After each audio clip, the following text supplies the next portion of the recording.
সবচেয়ে শক্তিশালী প্রতিবাদ অনেক সময় চিৎকার করে না, নীরবে দেয়ালে দাঁড়িয়ে থাকে।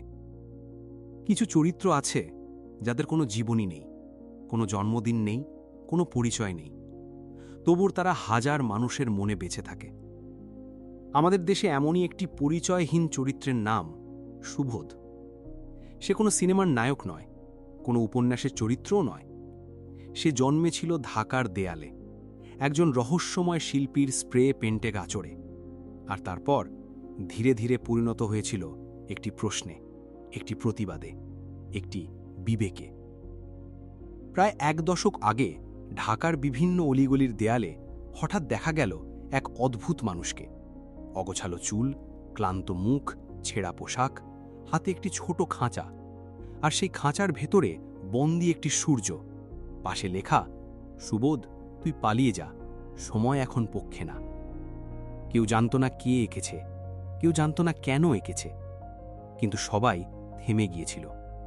কারণ এই ছবিটা শুধু একটা ছবি ছিল না, এটা ছিল মানুষের ভেতরে জমে থাকা অস্বস্তির প্রতিচ্ছবি।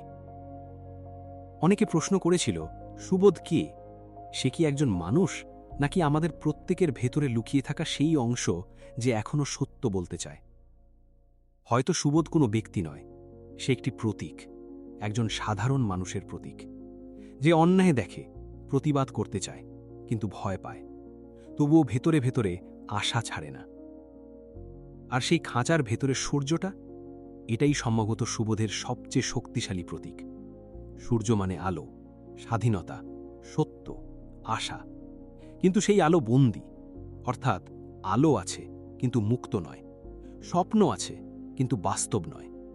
এই একটি ছবির মধ্যেই হয়তো লুকিয়ে আছে পুরো সমাজের গল্প। সুবোধের পাশে লেখা অগোছালো ডায়লগগুলো ছিল অদ্ভুত। মানুষ ভালোবাসতে ভুলে গেছে, সুবোধ, ভোর কবে হবে, সুবোধ এখন জেলে। এই কথাগুলো কখনো সরাসরি কোনো কিছুর উত্তর দেয় না, বরং প্রশ্ন করে। আর শিল্পের কাজই তো তাই, উত্তর দেওয়া নয়, মানুষকে ভাবতে বাধ্য করা। দেয়ালিকার পাশে কার্টিসি হিসেবে লেখা থাকত, হবে কি? একটা সময় মানুষ এই রহস্যময় শিল্পীকে ডাকতেই শুরু করল, হবে কি? যদিও শিল্পীর সত্যিকারের পরিচয় আজও অজানা।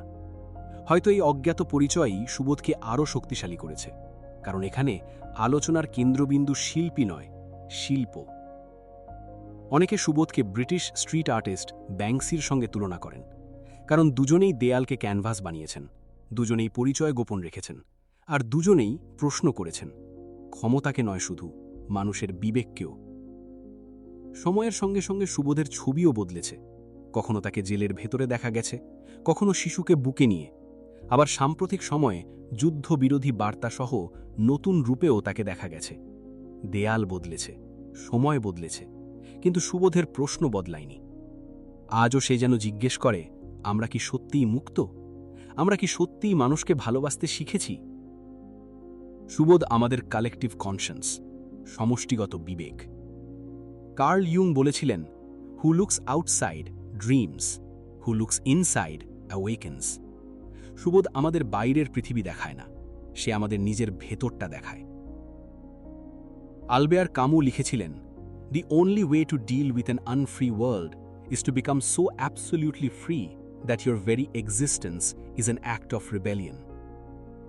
হয়তো সুবোধ সেই স্বাধীনতার খোঁজেই দৌড়াচ্ছে। আর আমরা কি এখনো খাঁচার ভেতরের সূর্য নিয়েই হাঁটছি?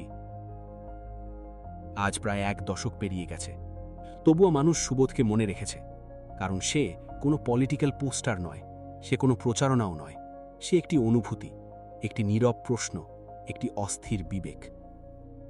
হয়তো একদিন দেয়ালের সব রং মুছে যাবে, সব গ্রাফিটি হারিয়ে যাবে, কিন্তু যদি কোনোদিন কোনো নির্জন দেয়ালের সামনে দাঁড়িয়ে আপনার মনে হঠাৎ প্রশ্ন জাগে, আমি কি স্বাধীন? আমি কি বাতাসে মুক্তির ঘ্রাণ পাই? আমি কি সত্যিই নিজের মতো বেঁচে আছি? তাহলে বুঝবেন, সুবোধ এখনও বেঁচে আছে, দেয়ালে নয়, আপনার ভেতরে।